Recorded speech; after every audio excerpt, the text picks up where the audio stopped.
fairly tight, while making sure that the tape won't slip on the line. Before I anchor the bottom of the shelter, I will first need to cut 4 small stakes. I start by tying a clove hitch around one of the stakes. The 4 stakes will be placed about 3 feet apart and about a foot beyond the end of the bag. I run the line through the bag and again tie a clove hitch to the opposite side. To measure the width, I use a 3-foot piece of parachute cord. That's the distance between my fingertips and my sternum. This will help me to determine where the stakes will be located.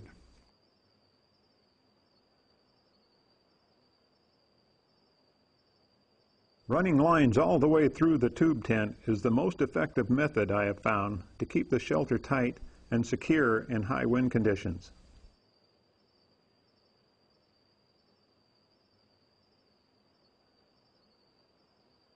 I complete my makeshift shelter by attaching all 4 bottom corners the same as I did on the tops. From start to finish, the tube tent should only take you about 20 to 30 minutes to construct. If you practice the timber hitch and the clove hitch, this 6.5 by 3 foot shelter will keep you dry and out of the wind. It's a great shelter for those survivors who wait until it's dark before deciding to build one. If I want to move up in the world and make a larger shelter, I can do that.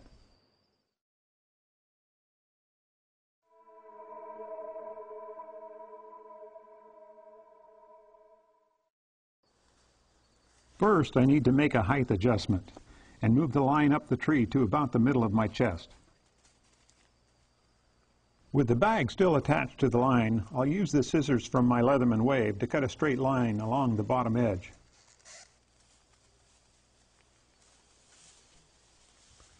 At each corner, I attach 6 inches of duct tape at a 45-degree angle, massaging it into the wet plastic sheeting and doubling it back for additional strength. Next, I'll pull the plastic down to determine the location of my stakes.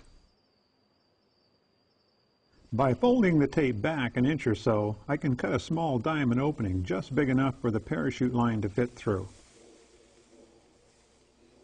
This will allow me to stake down each corner of the shelter fairly tight. If I decide the shelter needs more protection from the wind, I can add an additional stake to the center. This shelter required about the same amount of time as the tube tent, and it will easily withstand light to moderate wind conditions. If, however, you think that the wind is going to pose a problem, we can take care of that too.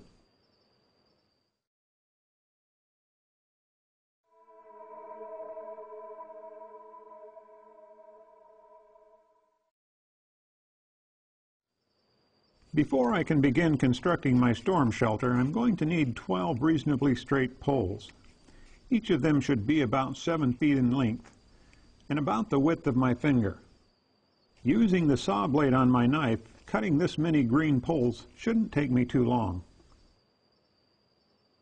I won't be using the much larger bags for this shelter. Instead, I'm going to be using 2 60-gallon high-density garbage bags.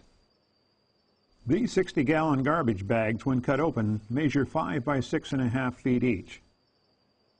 I begin my construction by duct taping each corner to the 4 poles that I lash securely together with zip ties. Normally, I only carry about 20 feet of duct tape on a flat roll, so I do need to be somewhat conservative with the lengths of my strips. I try to keep them less than 6 inches each. Otherwise, I'll run out before I finish my shelter.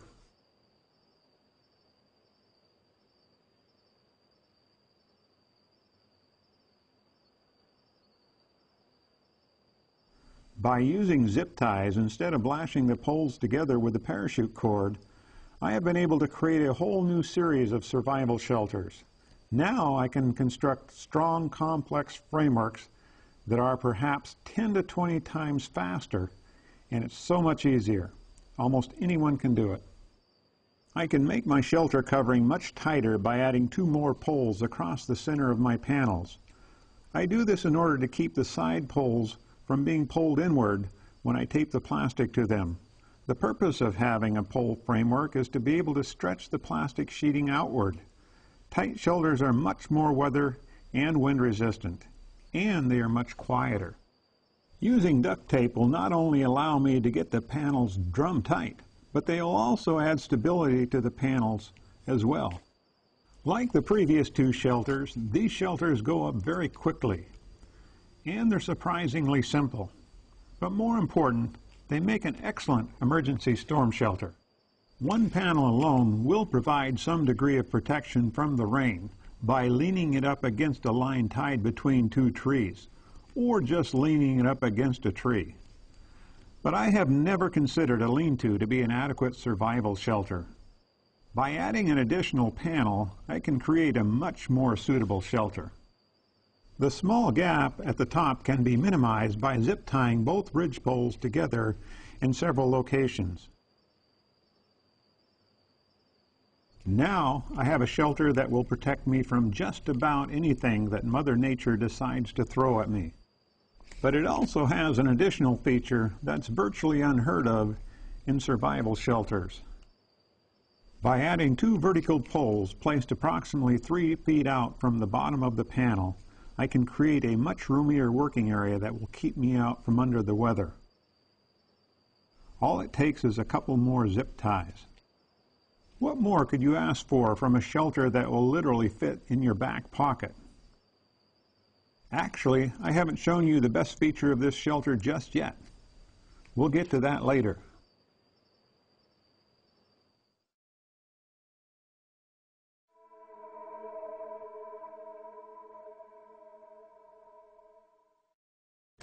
Why clear plastic garbage sacks? Why not brown or green, the color that most traditional garbage sacks come in? Well, there's a real good reason for that. In addition to making good emergency shelters with this plastic, you can also make water. Many of you have heard that you can make a solar still using plastic garbage sacks like these, and that's correct. And I have been doing that for about 30 years. But it's been my experience that the amount of effort that goes into making a solar still, in other words, you're going to have to dig a hole that's about 3 foot in diameter, about 2 foot in depth. You're going to have to collect a large amount of vegetation to line those holes, put a container down at the bottom of that hole, cover it with plastic, put a rock in the middle of it, get yourself a long drinking tube that's going to connect to the container that you're going to be collecting that water with. And with all this effort, you're going to get about a half a cup of water a day. The problem with that whole equation is, unfortunately, that you probably sweated off a quart to a gallon of water constructing that solar still. There is, however, a much better way to utilize this plastic for making water. This is a transpiration bag. We put it up here about an hour ago over the limb of this deciduous tree. Already it's produced more than what a solar still would in a full day's production. We'll probably get 3 or 4 times as much as this at the end of the day. There is one other use for this garbage bag that's worth mentioning. If you ever have to transport a hypothermic victim out of the woods and you don't have a space blanket or a space bag, this will make a suitable alternative.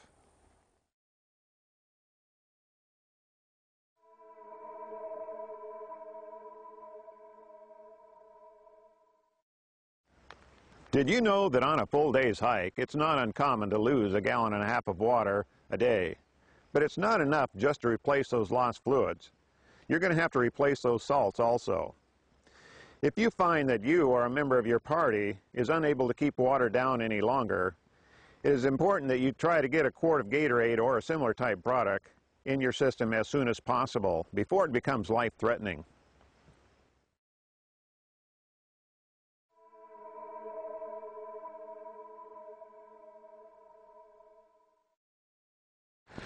Far and away, the biggest source of heat loss that occurs out here radiates from the top of your head.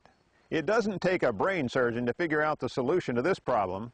Take a hat with you and wear it.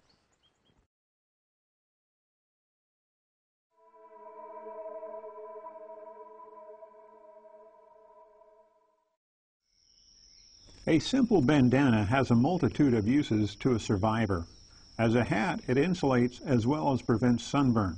As a mask, it keeps out the dust and smoke. As a sweatband, or by tying it around my ankle, I can use it to collect early morning dew. And I can improvise a carrying basket by simply tying an overhand knot at each of the 4 corners.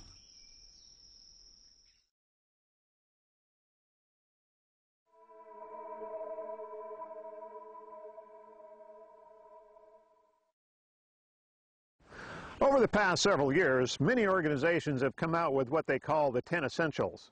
Included in their list is a small flashlight like the one that I have in my hand. For those of you who have included this in your survival kit, my suggestion to you is, get rid of it. Replace it with one of the LED lights that has just come out in the past year or so.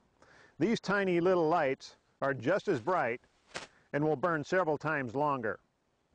When you get one, there are several types that are on the market right now.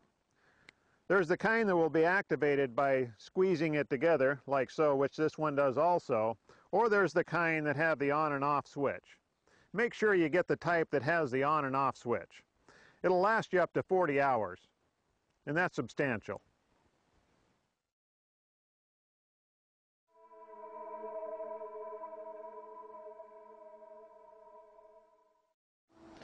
You can avoid getting lost out in the wilderness by simply having a small button compass like the one I have here. A little compass 101 for you.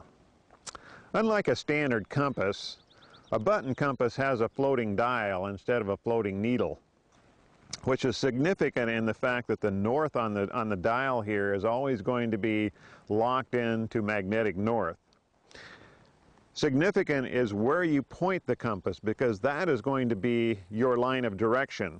As I'm holding my compass right now, using this point right here as my line of direction, it's indicating to me that I'm pointing in a east-southeast direction, which is also called a bearing or an azimuth.